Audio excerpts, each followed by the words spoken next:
Today, we're joined by Donald Double D Dunn, retired Army veteran, storyteller, and host of Spirits and Stories and Veteran Voice Radio. From combat zones to podcast mics, Donald brings the real, raw, and unfiltered voice of veterans everywhere. Stick around. This conversation is one you don't want to miss. This program is part of the Scene Projects Podcast Network.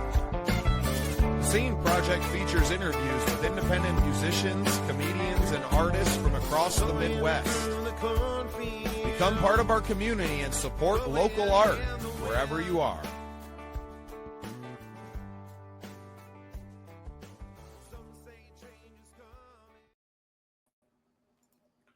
Well, welcome into another exciting episode of The Scene. I'm your host, Bubba Startz, and with me today is Double D, Donald Dunn. Welcome to the show, brother. Hey, thanks for having me on, man. I'm looking forward to it.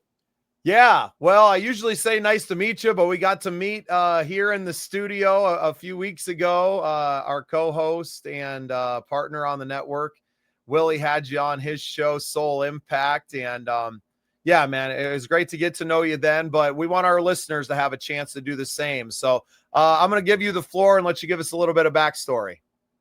Yeah, so I came in the military in 94. Retired in 2014, spent 68 months in Iraq, Afghanistan, and Bosnia between the three. And, when I got out, I was no different than a lot of other veterans, kind of messed up and needing some help. And I found that through podcasting. And that's where the show had started from. It was a show that was needed for some of our veterans and that we served with that had committed suicide. And we started the show. It was a Facebook Live. We called it a podcast, and it just grew. From there, I found therapy through podcasting. It helped me talk about my story and things that had happened. And then the platform has kind of turned into that for our guests. So we have the guests come on, they get to tell their story, and it gets documented in their words, so that if there's ever anybody in the future listening, they can hear it straight from the person's mouth that they're researching. So yeah, that's pretty much in a nutshell. The nonprofit started from the show as well. We've seen the same problem that a lot of podcasters have, and that's reach. So we started a radio station that plays music from veterans that are transferring from the military into music careers. And that has just grown as well. We got two stations. Ranger Rockwave is our rock and roll, and Simplify Country is the country station. And from there, man, it's just getting bigger. We're trying to get the VVMAs going, the Veteran Voice Music Awards. We'd like to get some songwriter conventions put together, and those are the missions that we're working desperately on right now. Feel like we are destined to meet, brother. So many alignments there, because we are obviously focused on artists, and a lot of our artists around the Scene projects are veterans themselves. And obviously you can see the banner behind me, Operation Combating Veteran Suicide. Listeners of our show know it very well. And it's a shocking statistic. And 22 a day is the one that gets thrown out, but in reality, it's much higher than that. Right? They're not counting people who have died from drug overdoses, which is just as much as suicide, because you're dealing with the same things, right? It all stems from mental health. It all stems from the lack of community when these veterans retire inevitably from the military and are without that structure in their lives. And one of our big missions here with OCVS is to build communities, right? To build out housing units, to take these veterans, guys and gals, hopefully, and to be able to put them into some kind of, transitional spaces, right? And to grow communities around that. And one big part that I have said was so important was exactly what you are doing. Is that I've seen how podcasting has changed my life, how it has become a therapy session for me. And one thing that I wanted to bring in to all of these housing units that we're going to build in the future is to have a small podcast studio inside of the unit itself, so that veterans can get in there, whether it's two of them that are living on the property together, or it's somebody doing like we do, jumping on the internet and doing them online this way. It's so important. And I don't feel like most veterans can find a lot in like a typical therapy setting. You're just a different breed of people, and you're different, first of all, in who you are, right? Not everyone wants to go and to serve. And all of our veterans now, nobody's been drafted, right? We haven't had a draft since Vietnam. So most of the veterans that we're seeing now, they volunteered to go do a job and to go serve their country. And then to go and do the things you've had to do and see the things that you've had to see, to lose friends, to lose brothers and sisters, and then to get spit out on the other side of that when the machine is done with you, or, grateful if you have the chance to retire, that there is no community.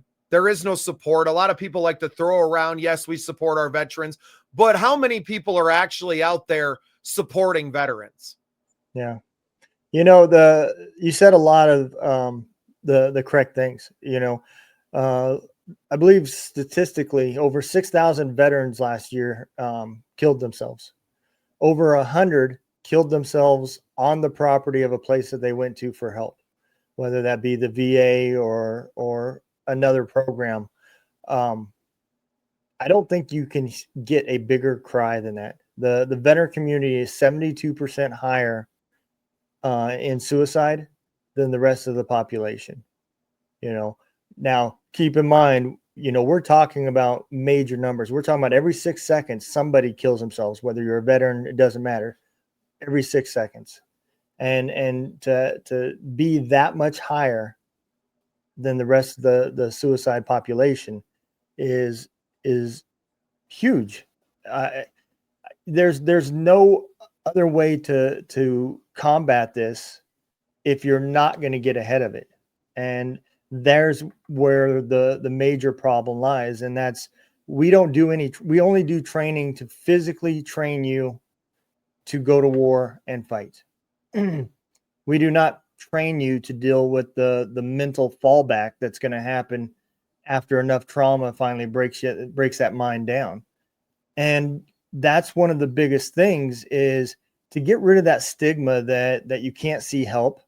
You start embedding psychologists in the units. They train with next to the rest of the soldiers, and they become known, and it becomes normal to have a conversation with a psychologist.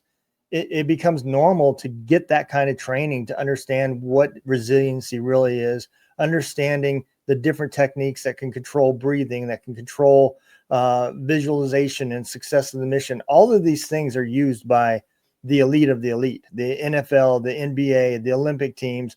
All of them use this because it is making them not just physically ready to be the best they can be, but mentally.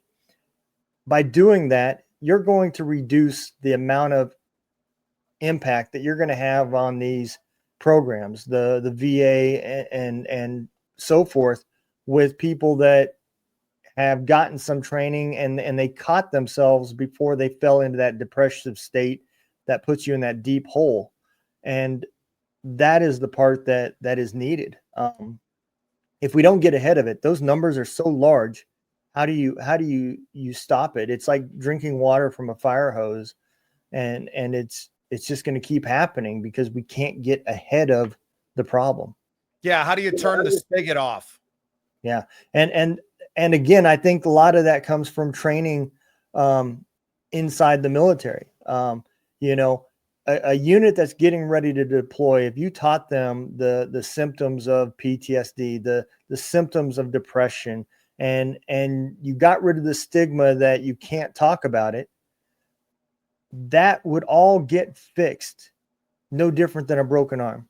You break your arm, you can't do push-ups for a while, but you go to the doctor, they fix it. A few months down the road, you're back to doing push-ups, right?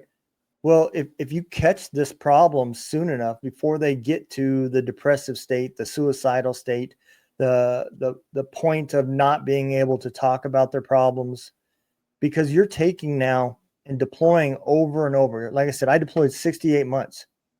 I was not in the right mind for all of those months. I promise you.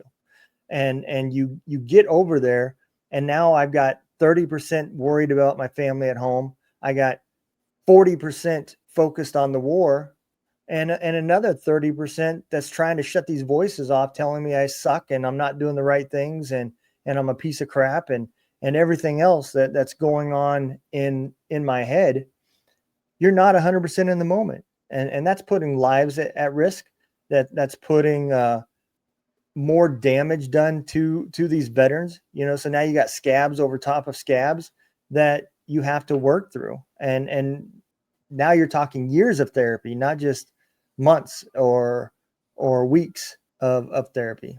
And it all starts by implementing the teams that are going to fix that, your psychologists and everything, putting that position in the battalion to, one, be able to talk to the company commanders and make recommendations, and two, get to know the war fighters that they're training next to.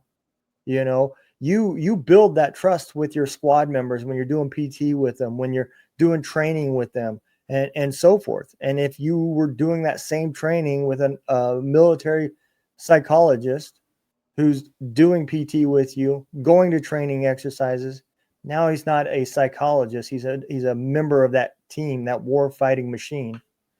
And it gets rid of that stigma, and it opens up conversations. Right. It makes them a brother or a sister that's right along there with you. They just have a different skill set to fight a different war. And are there things like this in the military now that just we need to see more of, or is this a new concept? Because I've never, not being a veteran myself, that I'm unaware. So I have heard that the elite forces use it. Your Navy SEALs, Special Forces, and so forth. I did 10 years in the special ops community, and I never seen it in the areas that I was at. And so I don't know how much. It may be a resource that's available, but it may be done as like we'll hire a contractor to come in and do some training, but I have never seen it. Right. So this is a somewhat new concept that would be, available. And to me, it sounds like a no-brainer. It sounds like, why hasn't this happened already? Especially knowing what we know about, clinical psychology now, and having those mental health professionals close by. But just like you said, by the time somebody gets out and they've dealt with 10 years of depression and substance abuse, and you're already having suicidal thoughts, in many cases, it's already too late. You may be able to stem that tide, but given, a lack of community therein as well, that you're not going to pull some of these people back from the edge. You need to be able to give them the tools at 18, 19, 20 years old when they're just enlisting in the military, so that when they're, getting out at 24 or 28 or people put in their entire careers into serving our country, that they have those skills built in. And I think you would see a stronger military for it, because just like you said, if you're 40% in the fight, you're not an effective warrior, and you're putting other people's lives at risk. Yeah, absolutely. And not just on the PTSD side, right? There's additional benefits that would be beneficial to the military and the machine itself. Visualization techniques is done all the time. When you see that field goal kicker that is getting ready to kick the game winning field goal, he's not just there warming up and kicking the ball. He's also visualizing how the ball is going to be put down, how he's going to kick it, watching it go through the goalpost. And all of this is being done prior to him actually seeing it. And it's no different than if you can see it, dream it, you can do it. And it's the same concept as that. There's breathing techniques that you can learn that's going to allow you to make a better decision when you're in the flight or fight instinct, and your adrenaline is just pumping. there's techniques that you can do on the spot that's going to slow down your respiratory rate. It's going to relax some of that tension and allow your body to think through problems versus everything being reactive. I got to get out of this situation now. And I think even those side of it, you're going to have less casualties, less injuries, because people will be able to, they'll have the tools to make better decisions. Not to mention when they get out, they'll have more of an opportunity to pull the right emotion out of their toolbox when they're dealing with a whole nother problem that doesn't require violence to handle it. Double D, how do you feel like your career in the military is now serving you as a career as a broadcaster? I think the biggest thing is veterans just don't know how to give up, right? And it's a double-edged sword. I have never quit at anything until I succeeded. And once I succeeded, then I made the determination if this is something I still want to keep doing. But I've never quit from failure. And I think most veterans learn how to adapt and overcome. And that in itself lies another problem. Not only do we not know how to give up for our dream or something we're pursuing, but when we're digging that hole, we also don't know how to quit and give up on trying to fix ourselves. And we just keep digging that hole deeper. For me, I think that has helped me the most, because 4 years ago when I started this, I had no idea how to podcast or what a podcast was. And had I gave up 4 years ago when only 3 people downloaded your episode this week or whatever, then at that point I would have quit during failure. And now, I reach thousands of people and I'm doing guest speaking. I'm on my 3rd book that I've wrote. And all of this comes from that mentality of, if I don't know how to do it, I'll figure it out and not give up when you make a mistake.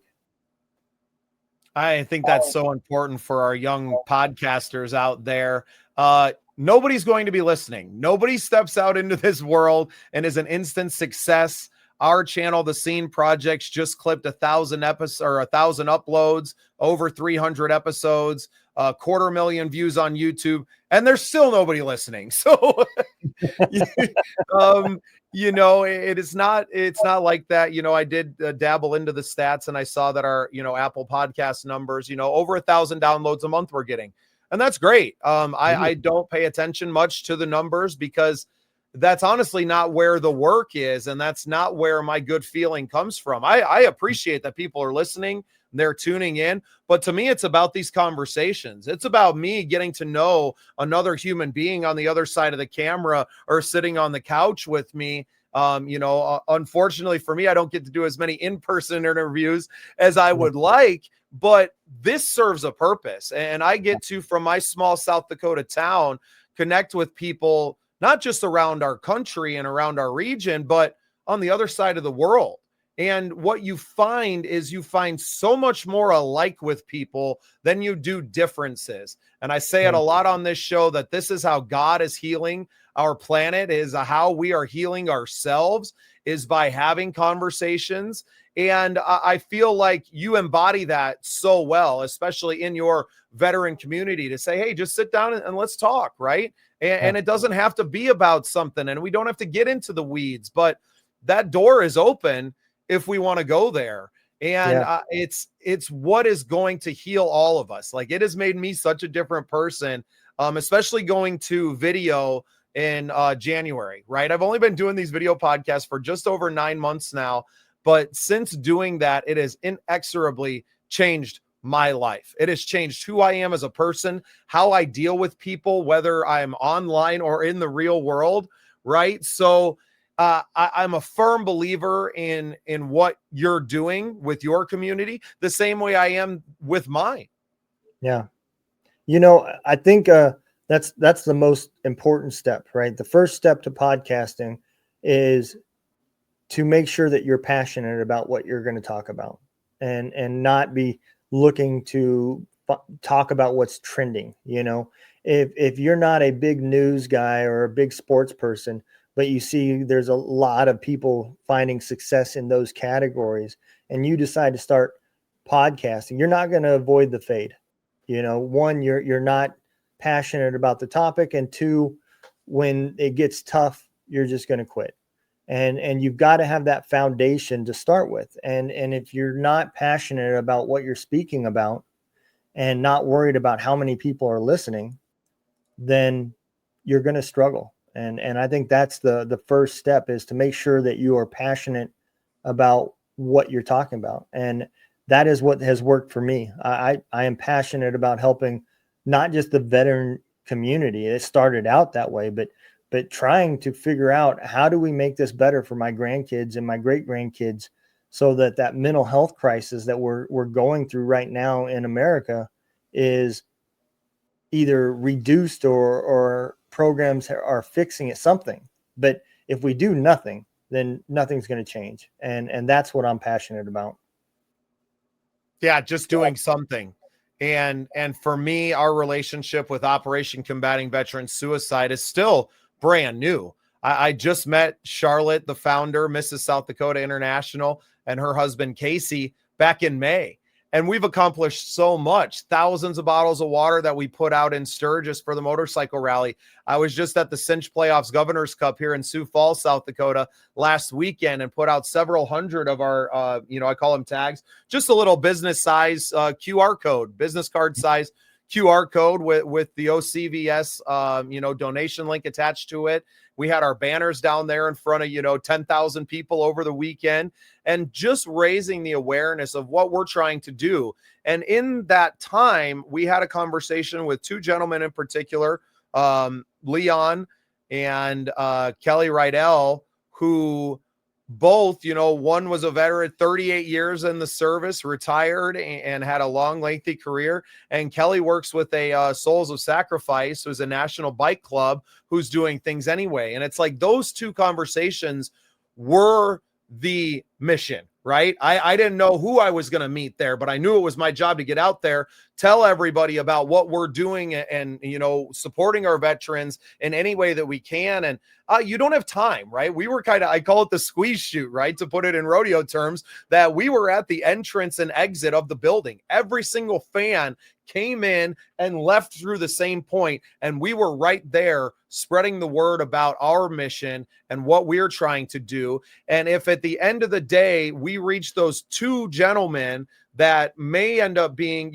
Leon's great, him and his wife were there, and we're like, honey, you come stay with us out at our bunkhouse in the Black Hills next time you come, and we're talking about a 5-minute conversation that we had. But they see the passion that I have for helping veterans. No one in my immediate family veterans, but both my grandfather's veterans, my grandpa on my mother's side, Vietnam vet.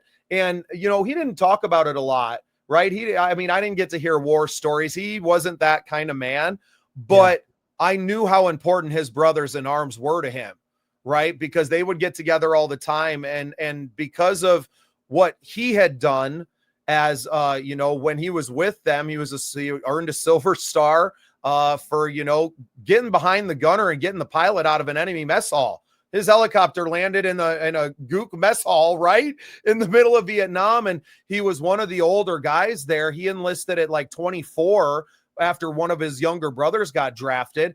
And just kind of putting the pieces together, knowing who I am as a man now at almost 40 years old, and looking back and knowing who my grandfather was, and the fact that he volunteered to go to Vietnam because he wasn't about to let his brothers go over there and die in that godforsaken country, right? It spoke a lot to the man that he was. And I never got to know him as that hero, right? I would say that while my grandpa was an amazing individual, that he struggled with alcoholism his entire life. Now, we didn't call it that then. Grandpa just liked to come home and kick back, a 12-pack of Old Milwaukee or whatever, Busch Light towards the end of his life. But there was a darkness that lived inside of him that was the reason for that constant alcohol abuse. Right. And it wasn't long after, the doctor was like, hey, you got to stop drinking and you got to stop smoking, that I don't want to say that he lost the will to live, but it wasn't long after that he was gone, right? And no doubt those demons that he brought home with him and the things that he had to do and the things that he saw stuck with him through the end of his life. But to see his small group of brothers, and they would always get together every year, they had a reunion, and how much that meant to him. I wish I knew it at the time. I wish I knew why it was so important, but I think that kind of like knowing it now as an adult and as someone who's just been through a lot, Double D, I've done prison time. I've been in a foreign country, separated from my family. Now that was my choice, right? I wasn't being told and I wasn't stationed there, but I know some of those feelings of isolation. I mean, we were living in Mexico for almost a year, and we were in the heart of Mexico. Nobody spoke English, right? Nobody did anything. And granted, these people were trying to kill me, right? There very well could have been some of them that would have jumped at the opportunity, right? And so I know the stress that can be caused just by that. And that was a personal choice to go down there.